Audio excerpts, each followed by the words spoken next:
JDU के नेता मनोज झा के बयान से किस तरह से बिफरे हुए हैं, सुनिए जरा। तो लगता है कि आप ब्राह्मण कुल में जन्म नहीं लिए मनोज झा जी। हम लोग कोई मौका नहीं है, हाथ में चूड़ी नहीं पहने हैं। आपका जवाब हमारा क्षत्रिय समाज देगा। क्षत्रिय कुल अगर प्यार से गर्दन मांगोगे तो गर्दन भी दे देगा, या गर्दन काटने का हो तो गर्दन भी काट देंगे, चिंता नहीं करो। अगर आप करैत सांप देखें और मैथिल ब्राह्मण देखें तो पहले मैथिल ब्राह्मण को मारें, क्या यह आज के परिप्रेक्ष्य में उचित है? जब आप ऐसी बातें सुन नहीं सकते हैं तो ऐसी बातें बोलते क्यों हैं? आपको अगर उपमा देना होता है तो ठाकुरों पर ही उपमा क्यों? वो अपने आप में उपमा करें, अपने अंदर का ब्राह्मण मारें, उससे भी समाज सुधरेगा। नवल किशोर जी बताइए, अब क्या कहेंगे? जेडीयू के तमाम बड़े नेताओं को आपने सुना, अपनी जाति के बारे में जब ऐसी बातें सुन नहीं सकते तो दूसरे की जाति के बारे में ऐसी बातें बोलते क्यों हैं? देखिए, ये मैं फिर बोल रहा हूं कि जितनी भी बातें कही जा रही है वो बिना समझे हुए। दो तरह की मानसिकता है, एक है प्रगतिशील मानसिकता, दूसरा है प्रतिगामी मानसिकता।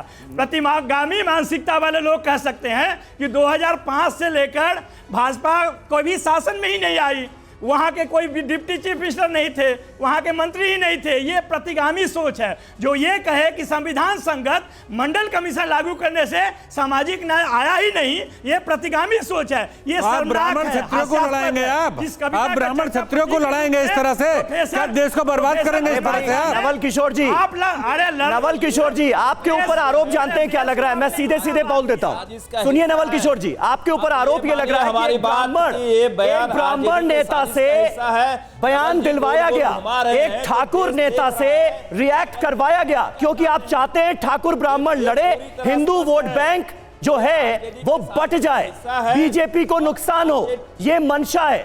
मैं सीधा सवाल पूछ लेता हूं आपसे, जात से दूसरे जात को ये लड़ाना चाहते हैं। एक मिनट, नवल किशोर जी जवाब दीजिए, उसके बाद बबलू जी आप बोलिएगा। जी नवल किशोर जी सफल नहीं होंगे। बोलिए नवल किशोर जी।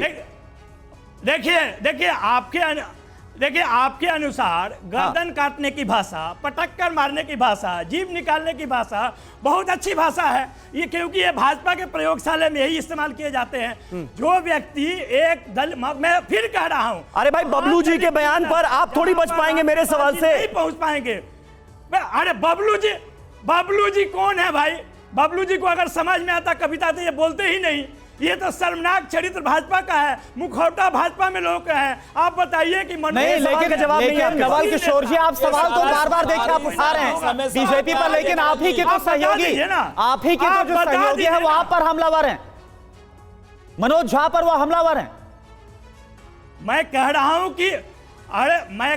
कि अगर किसी व्यक्ति में समझदारी की संकट है तो वो दल से कहा आता है। मैं फिर कह रहा हूं, समझदारी पर सवाल उठा रहे हैं, आप अपने सहयोगियों की समझदारी पर भी सवाल उठा रहे हैं। मतलब आप जो कह रहे हैं वो कोई समझ नहीं पा रहा है, आपके सहयोगी भी समझ नहीं पा रहे हैं, इसलिए इस तरह के बयान दे रहे हैं। चलिए मान लेते हैं बबलू जी, लेकिन जिस सवाल का मैंने जिक्र किया था, असल मसला वही है क्या? ब्राह्मण ठाकुर अगर लड़ेंगे तो हिंदू वोट बैंक बटेगा, ये मंशा है क्या? चलिए ठीक है, एक बार चेतन आनंद जो कि नवल किशोर जी, एक सेकंड नवल किशोर जी, चेतन आनंद जो कि आप ही के पार्टी के विधायक है, जिनकी तरफ से कड़ा विरोध दर्ज किया गया, बयान जारी किया गया, एक बार सुन लेते हैं उन्होंने क्या बोला मनोज झा के बयान के बाद। कविता, क्योंकि आप ब्राह्मण हैं तो आपने वो यूज नहीं किया, क्योंकि जब आप वो यूज कीजिएगा तो हम ये दावे के साथ बोल सकते हैं कि बनगांव जहां पर आप रहते हैं वहां के लोग आपको एंटर करने नहीं देंगे। तो ये सब जो है कि किसी को टारगेट करना, किसी को सॉफ्ट टारगेट बनाना, ये सब हम लोग बर्दाश्त नहीं करेंगे। बबलू जी, सुना आपने आरजेडी के अंदर से ही किस तरह की आवाजें उठ रही हैं मनोज झा के बयान के खिलाफ, क्या मंशा नजर आती है? मेरे सवाल का जवाब दीजिए। देखिए मैं पूरी तरह स्पष्ट रूप से ये कहना चाहता हूं कि ये बयान पूरी तरह आरजेडी का साजिश का हिस्सा है। लोगों, आरजेडी वालों को पता है कि हमें पहले भी एक भी लोकसभा में सीट नहीं मिला था और आगे भी यही स्थिति होने वाली है कि एक भी सीट मिलने का कोई आसार नहीं है, क्योंकि आदरणीय नरेंद्र मोदी जी का जिस तरह से काम चल रहा है पूरे देश में, जिस तरह से दुनिया में नाम हो रहा है, कि इनको लग रहा है कि इनके प्रभाव से एक भी सीट नहीं होने वाला है, इसलिए ये समाज को तोड़ने का प्रयास कर रहे हैं। तो आपके बयान के पीछे मंशा क्या है? हिंदू वोट बटेगा, इससे चिंतित हैं आप? अगर ठाकुर ब्राह्मण आपस में लड़ेगा तो हिंदू वोट बटेगा, इससे चिंतित है, ये तो मान लीजिए ना फिर कम से कम।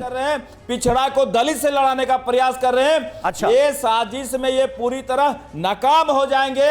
इनको पता है कि हमारा जनाधार खिसकने वाला है। आप याद करिए बयान आरजेडी के सुप्रीमो का, भूरा बाल साफ करो, आरजेडी का सफाया हो गया और वही सफाया की स्थिति पुनः होने वाली है। अरे नीरज जी बिल्कुल झूठ है। चलिए ठीक है नवल किशोर जी, नवल किशोर जी एक बार आपके पास आएंगे, फिर से जवाब लेंगे इस पर जो नीरज जी की तरफ से। लेकिन एक और हमारे खास मेहमान स्टूडियो में है बिशन कौशिक जी, जो कि ब्राह्मण महासभा से हैं। बिशन कौशिक जी, जो ये अगड़ा बनाम अगड़ा हो रहा है, ठाकुर वर्सेस जो ब्राह्मण हो रहा है, जो कुछ कहा गया मनोज झा की तरफ से, इस पूरी सियासी लड़ाई को आप कैसे देख रहे हैं, किस नजरिए से आप देख रहे हैं? ये बिल्कुल राजनीतिक लड़ाई है।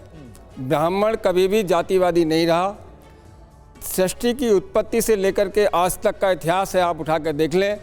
ब्राह्मण ने सभी समाज को, सभी जातियों का सम्मान करते हुए एक सूत्र में पिरो करके इस राष्ट्र को मजबूत करने का कार्य किया है। आप देखें कि ब्राह्मण जो बात कही ब्राह्मण ने, चतुर्वर्ण मया सृष्टा गुण कर्म विभाक्ष, भगवान गीता ने भगवान कृष्ण ने ये बात बोली थी, लेकिन कृष्ण ब्राह्मण जाति से नहीं थे। हमने उस बात को आत्मसात किया। वेदों में एक मंत्र कहा गया है, ब्राह्मणों श्यामुखमासीत बाहुराजन्यः कृतः। ब्राह्मण इस सृष्टि का, इस पूरे समाज का मुख है, तो क्षत्रिय इसकी भुजाएं हैं। अगर किसी शरीर में से आप भुजाएं काट देंगे या उसका मुख काट देंगे, वो समाज बिल्कुल खत्म हो जाएगा। ये कुछ लोग ये जातिगत राजनीति करके अपने स्वार्थ के लिए इस तरह के बयान देते हैं। मैं कहता हूं, आज इस मंच के माध्यम से मैं एक बात उठाना चाहता हूं, अगर ये जातिगत झगड़ा खत्म करना है तो सरकार की सारी सुविधाएं आप आर्थिक आधार पर लागू करिए, जाति का भेद अपने आप समाप्त हो जाएगा। लेकिन ये लोग नहीं करना चाहते हैं, समाज को बांटना चाहते हैं। ब्राह्मण, क्षत्रिय, वैश्य और शूद्र सभी एक ही हैं, एक ही परिवार है, एक ही कुटुंब है, एक ही घर है।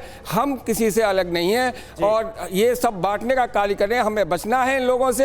और जैसे पिछले सनातन धर्म के विषय में बात कही थी, सनातन धर्म को खत्म कर दिया जाए, तो हमें उससे ही बचना है। अब ये आपस में हिंदुओं को लड़ाना चाहते हैं, सनातन, यानी कुल मिलाकर ये आपस में लड़वाने की कोशिश है, हिंदू वोट बैंक को बांटने की कोशिश है।